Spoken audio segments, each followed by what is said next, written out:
Do you like the casino? Do you like gambling? Do you like leaving things to chance? Well, I'm about to show you why leaving anything to chance is completely and utterly stupid. Come along and let me show you.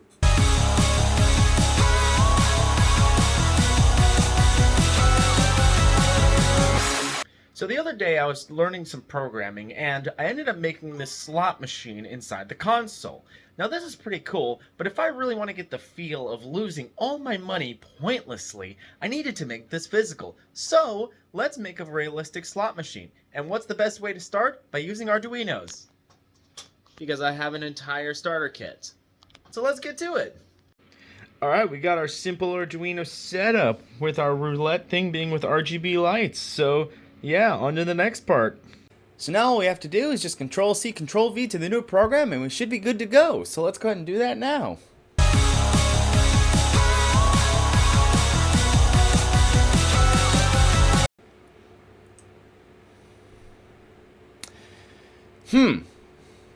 Crap. You're an idiot, past me. Of course you can't just take one programming language, Control-C, Control-V to another. That's like trying to go to Mexico and expecting them to speak English. Idiot. So all we have to do is just rewrite the code in the new language, specifically Arduino or C++ instead of C#. Also, we do have to make it to where it interacts with the Arduino and not the console, because that's what the original program was made for.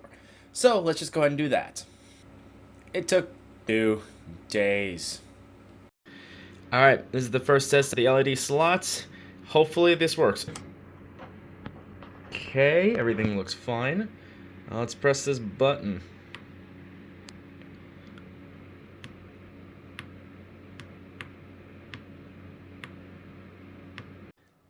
Alright, and now that we got that working, we can move on to the next step, which is upgrading. Because as soon as you make something exist, you can do on the next step, which is upgrading it. Just make it exist first, and then you upgrade it later.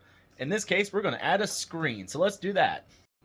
Look, I just hooked up the screen, so we can make slots on that. Look, it's a screen! I then re-edited the code, so now it works with a screen instead of LEDs. So let's see how that went. It's time to gamble! Let's go ahead and press that button. Wow, it's almost like gambling kind of sucks. Now this was pretty cool and did make me feel sad over gambling, but it didn't really feel like a true slot machine. So I tried to figure out how to add symbols. So I did, and this is how the symbols came out.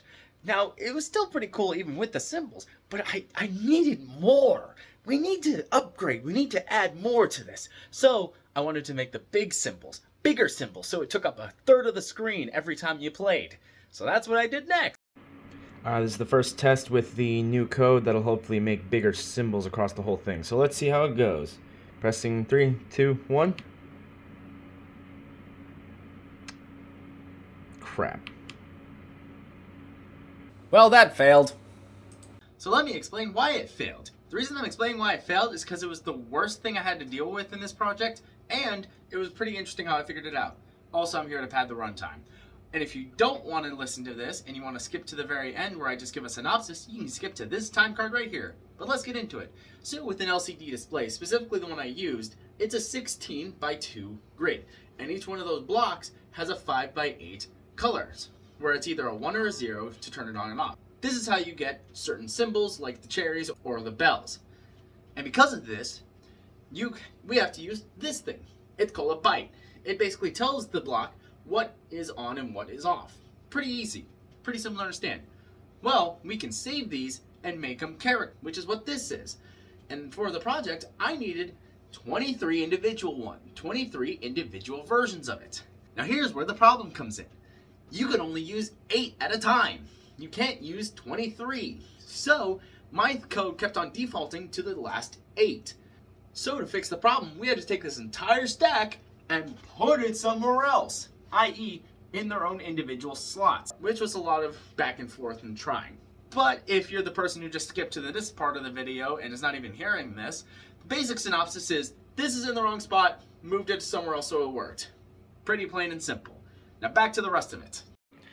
Alright, I went back and I fixed the code, so hopefully it'll work this time. Also, I added it so that when you flick this, it actually does it. So let's see what happens. Yeah, now we have actual shapes. Dang. It's almost like it's like real gambling. Alright guys, and that's about it.